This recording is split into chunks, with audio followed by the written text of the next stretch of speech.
ये जो बीएमसी और वीबीएमसी के जो इलेक्शंस होने वाले हैं अभी कुछ ही दिनों में हो जाएंगे, तो हमें पहले ये समझना है, वी नीड टू अंडरस्टैंड कि बीएमसी और वीबीएमसी में क्या कवर होता है, what are they responsible for. So basically they are responsible for the road infrastructure, जो ब्रिज बनते हैं, जो रोड्स बनती हैं, उसका मेंटेनेंस, उसको बनाना, they are responsible for that. They are responsible for the occupancy certificates, जो बिल्डिंग में ओसीज मिलती है आपको, जो भी उसकी लीगैलिटी होती है, that's been taken care by the VBMC and BMC. फिर कचरा कूड़ा, एंड देन उसमें आ गया फिर जो ये बारिश में जो पानी भरता है, ये सब चीज़ों की रिस्पॉन्सिबिलिटी बीएमसी और वीबीएमसी की है। Now what you need to decide here is that this is a very important election because Mumbai is transforming, we all see. Mumbai में कोस्टल रोड बन रहा है एंड सारे रेलवे स्टेशन रेनोवेट हो रहे हैं, मेट्रो की लाइन बन रही है, so there is a lot of things happening. First of all we need to stop glorifying these ministers. यहाँ पे कोई मूवी नहीं चल रही है, it is very simple. We elect them because they represent our problems and they get the work done। ये इतनी simple सा रिलेशन है हमारा और मिनिस्टर के बीच में कि हम उन्हें इसीलिए वोट देते हैं ताकि वो जाके हमारी प्रॉब्लम्स जो हम डेली बेसिस पे फेस करते हैं उसे जाके वो प्रेजेंट करें, उसका सोल्यूशन निकालें। That is the reason we elect them, that's the only reason, there is no other reason. ठीक है, आपको ये सोचना है इस बार वोट करने के पहले कि पिछले 5, 10, 20 या 30 सालों में उस नेता ने ये काम किया है या नहीं। अगर नहीं किया है तो क्यों नहीं किया है। और आपको ये देखना है कि जब आप रोड पर निकलते हैं, बाहर ऑटो लेते हैं या बाइक से जाते हैं या गाड़ी से जाते हैं, तो पॉटहोल्स का सामना आपको करना पड़ता है। ठीक है, वो जो डेली जो आप जॉब पर जाते हैं, ऑटो लेते हैं या रोड्स यूज़ करते हैं, वो आपकी फैमिली, आपका बच्चा और आप यूज़ करते हैं। तो आज शायद आप पैसे लेके किसी को वोट दे दें, पर वही पैसे आपको बहुत महंगे पड़ सकते हैं, क्योंकि कल को आपका बच्चा उस खड्डे में गिर के उसको कुछ हो सकता है और इंजरी हो सकती है, आपकी फैमिली, किसी आपके लव्ड वन की प्रॉब्लम हो सकती है, क्योंकि मेरे एक लव्ड वन के साथ ऐसा हुआ है because of the pothole. So ये आपको देखना है कि पिछले 10, 20, 30 साल में उन लोगों ने क्या किया है।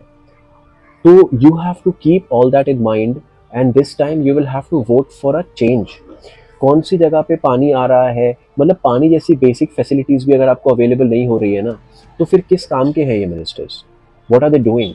सो all these things needs to be questioned. आप ये सारी चीज़ें अपने दिमाग में रखना जब आप वोट देने जाएंगे कि एक मिनिस्टर अगर मेरे एक कॉन्स्टिट्यूंसी में अगर वो पिछले 30 साल से, 20 साल से या 10 साल से है, तो उसने क्या किया है उस एरिया के लिए, उसने क्या डेवलपमेंट किया है, हमें बार बार रोड्स रिपेयर करने की ज़रूरत क्यों पड़ रही है, and what are they doing, who is answerable for it. तो ये सारी चीज़ें आपको ध्यान में रखना है। कौन सा नेता है जो सारे अप्रूवल्स ला रहा है, कौन सा नेता है जो सीरियस है about the problems which you are facing, because these are not small problems. Road पे खड्डा होना is not a small problem. कल को किसी की जान जा सकती है और वो आपका खुद का एक लव वन भी हो सकता है। सो कल को अगर पानी नहीं आ रहा है, अगर आपने देखा होगा नाला सुपारा नाम का एक एरिया है, वहाँ पे ओसी नहीं होने की वजह से या इलीगल गलत तरीके से ओसी दी जाने की वजह से मोर देन 40 बिल्डिंग्स डिमोलिश हुई है।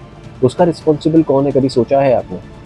मतलब उन्होंने तो ओसी दे दी, उन्होंने तो जो उन्हें गड़बड़ करनी थी कर दी, बट जिन लोगों ने घर लिया, जो लोग बेघर हुए हैं, who will be answerable for that.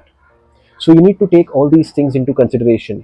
So when you go to vote this time, जब आप वोट करने जाएंगे, तो ये सारी चीज़ें ध्यान में रखिएगा कि जो आपका बच्चा स्कूल जा रहा है, इज़ इट गुड, जो गवर्नमेंट स्कूल की फैसिलिटीज़ कैसी है, रोड्स कैसी है, जो आप हवा ब्रीथ कर रहे हैं वो कैसी है, वो क्यों ऐसी है, और आपके बिल्डिंग में पानी जैसी बेसिक सर्विस आ रही है या नहीं, या आप अभी भी टैंकर का पानी यूज़ कर रहे हैं जो इन्फेक्टेड पानी है।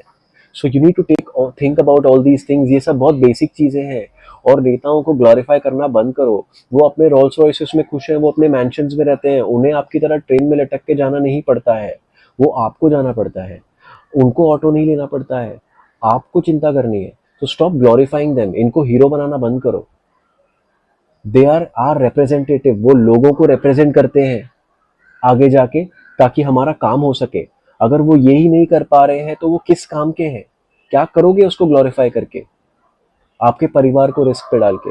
सो when you go and vote this time, make sure you keep all these things in mind because this is very important. All the best, let's vote for a change this time. My name is Raj and you have a great day. Thank you.